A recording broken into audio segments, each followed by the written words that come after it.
Baik, terima kasih teman-teman dari rekan-rekan media atau jurnalis. Kami hari ini sudah mendapatkan update terkait dengan penghentian penyelidikan yang dilakukan oleh Polres Lutsumawe.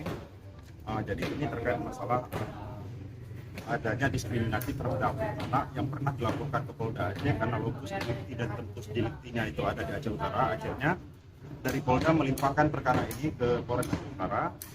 Sudah berjalan lebih kurang hampir setahun, ternyata kasus ini dihentikan penyelidikannya.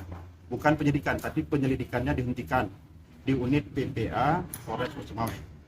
Jadi kita untuk menguji apakah sah dan tidaknya penghentian penyelidikan yang dilakukan ini, hari ini kita sudah mendaftarkan pra peradilan ke Pengadilan Negeri Lutsumawe. Akan kita uji apakah penghentian penyelidikan yang dilakukan oleh Polres Lutsumawe itu sudah sah atau tidaknya. Sebelumnya kita melaporkan ke Polda dan dilimpahkan ke Polres Lutsumawe. Benar. Pertama kita laporkan kasus diskriminatif terhadap anak ini, itu kita laporkan di Polda Aceh. Sesudah itu karena lokus dan tempus deliktinya itu ada di Aceh Utara, karena Polres Aceh Utara tidak ada unit PPA-nya, makanya kasus ini dilimpahkan ke Polres Lutsumawe. Sudah dilakukan penyelidikan oleh Polres Lutsumawe, tepatnya di bulan Januari kalau tidak salah Pak ya.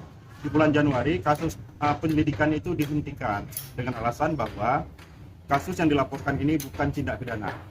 Jadi untuk menguji keabsahan apakah penghentian penyelidikan ini sudah sah atau tidaknya, makanya hari ini kita daftarkan praktik Pengadilan Negeri Lutsumawe.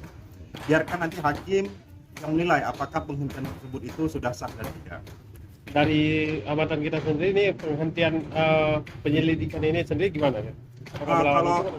Kalau yang kami kan kebetulan dari penasihat hukumnya Pak Usman dan Bu Mahmudia. Jadi kasus ini bermula dari anak beliau yang terjadi pemerkosaan di salah satu daerah yang ada di Aceh Utara. Pasca dari pemerkosaan itu, rentang waktu dari kurang lebih 2 minggu, anak itu mendapatkan diskriminatif. Itu perilaku ataupun hal-hal yang tidak manusiawi yang dilakukan oleh pihak daerah tersendiri. Contohnya anak tersebut yang masih di bawah umur itu tidak diizinkan salat berjamaah di musala bersama dengan santriwati yang lainnya dengan alasan bahwa anak tersebut tidak bisa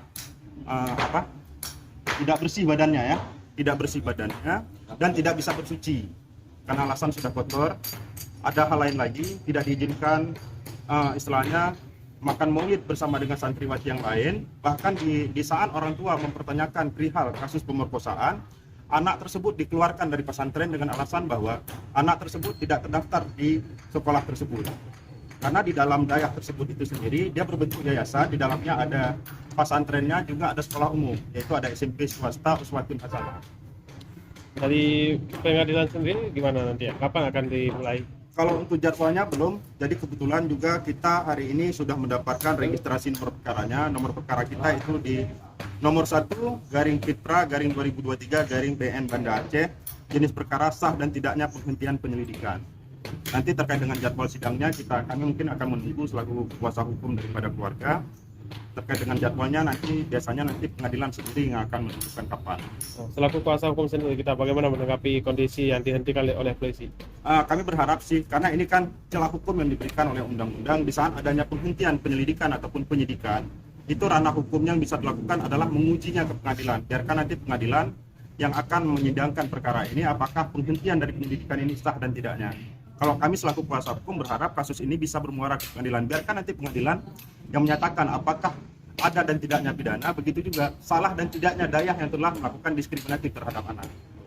Selama proses penyelidikan dan penyidikan sendiri, ada kendala dari pihak kepolisian dengan kuasa hukum? Kebetulan saya kuasa hukum yang baru, kalau tidak salah saya sekitar baru seminggu yang lalu, karena terdahulu di saat Bapak ini membuat laporan ini didampingi oleh kuasa hukum Bapak ini sendiri yang sudah dicabut kuasanya. Khusus pemerkosaan sendiri, bagaimana cerita?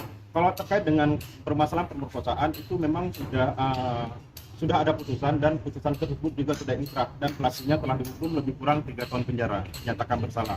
Tetapi yang kita laporkan ini adalah bukan terkait dengan pemerkosaannya, tetapi adanya perilaku diskriminatif yang dilakukan oleh pihak daerah kepada anak pelaku klien kami. Oke.